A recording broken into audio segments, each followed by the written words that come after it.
Satu quote menarik daripada Syed Naqvi Al-Atas, dia kata mengetahui bagaimana meletakkan sesuatu ilmu di tempat yang sepatutnya itu adalah kebijaksanaan ataupun hikmah.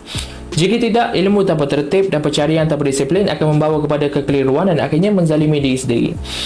Untuk kita faham pemikiran Syed Naqvi Al-Atas ni, kita kena pecah kepada 3 peringkat. Pertama, informasi. Kedua, ilmu. Ketiga adalah wisdom ataupun kebijaksanaan ataupun hikmah lah kan. Dalam konteks kita hari ni, bila kita baca buku ataupun kita baca artikel di media sosial ataupun kita tengok podcast ke, adakah kita boleh kata yang kita telah mendapat ilmu? Kalau ikut pemikiran Al-Atas ni, itu bukan lagi ilmu, itu hanyalah informasi.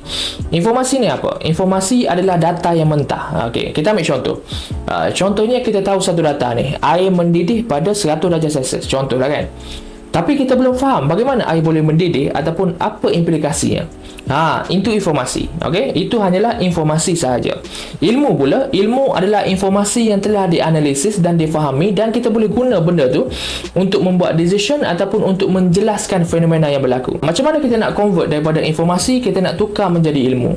Contohnya kita nak convert informasi air mendidih pada 100 darjah Celsius tadi kan. Kita kena buat analisis. Bila kita buat analisis, kita mula faham bagaimana rupanya air mendidih ni, bila air dipanaskan, molekul ni bergerak dengan lebih cepat dan tenaga kinetik dia meningkat.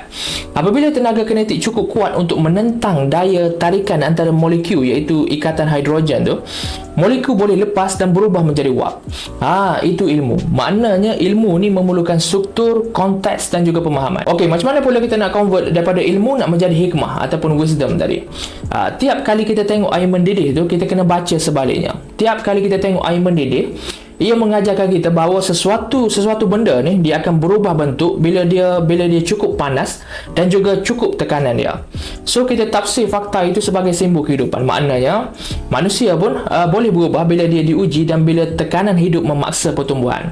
So conclusion dia apa? Conclusion dia, informasi memberi fakta, ilmu memberi pemahaman, hikmah memberi makna.